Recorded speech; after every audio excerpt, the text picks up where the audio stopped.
చూడగానే వేపుడిని తినాలని అనిపించాలి. మీకు అలా అనిపిస్తుంది కదా.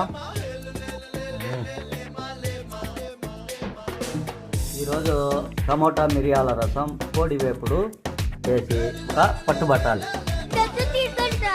ఇలా తీసుకుపోవాలి. మనం ఇలా బాగా నైస్గా కలుపుకోవాలా. ఆల్రెడీ కొట్టి పెట్టుకున్న మిరియాలు, జీలకర్ర, తెల్లగడ్డలు బాగా కలుపుకున్నాము. బాగా కలుపుకొని రసానికి ఎంత కావాలనో అంత నీళ్ళు పోసుకున్నాము. మనం ఈరోజు చికెన్ వేపుడికి చికెన్ వేసుకున్నాం. ఫస్ట్ బాగా కడిగి పెట్టింది, 2-3 తరాలు బాగా కడిగి శుద్ధం చేసి పెట్టిన చికెన్. కొద్దిగా పసుపు, కొద్దిగా మిరప్పొడి, కొద్దిగా ధనియాల పొడి, కొద్దిగా సాల్ట్,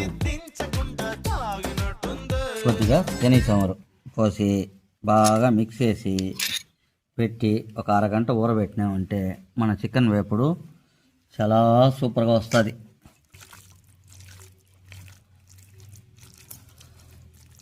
బాగా మిక్స్ అయిపోయింది.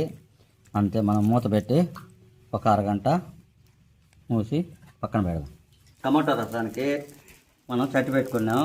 ఇప్పుడు చట్టి బాగా ఉడికెక్కింది. నూనె వేసుకున్నాం.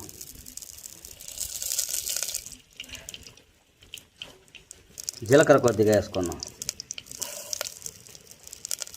ఎండుమిరపకాయలు 4 వేసుకున్నాం. పచ్చిమిరపకాయలు 4 వేసుకున్నాం. కరివేపాకు కొద్దిగా వేసుకున్నాం.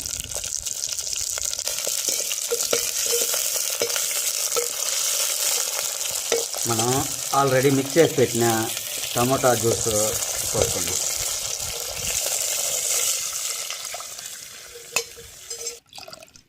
మనం సాల్ట్ కొద్దిగా వేసుకున్నాం. చింతపండు కొద్దిగా నానబెట్టుకున్నాం. చింతపండు రసం కొద్దిగా పోసుకున్నాం.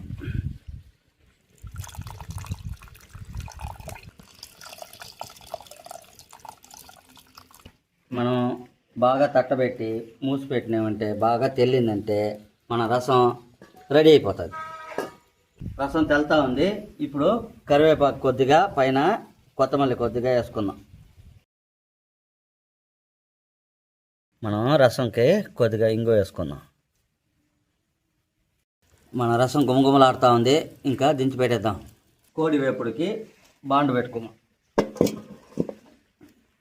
మనం శనగచమరు పోసుకుందాం. కరివేపాకు కొద్దిగా వేసుకుందాం. పచ్చిమిరపకాయలు 4 సన్నగా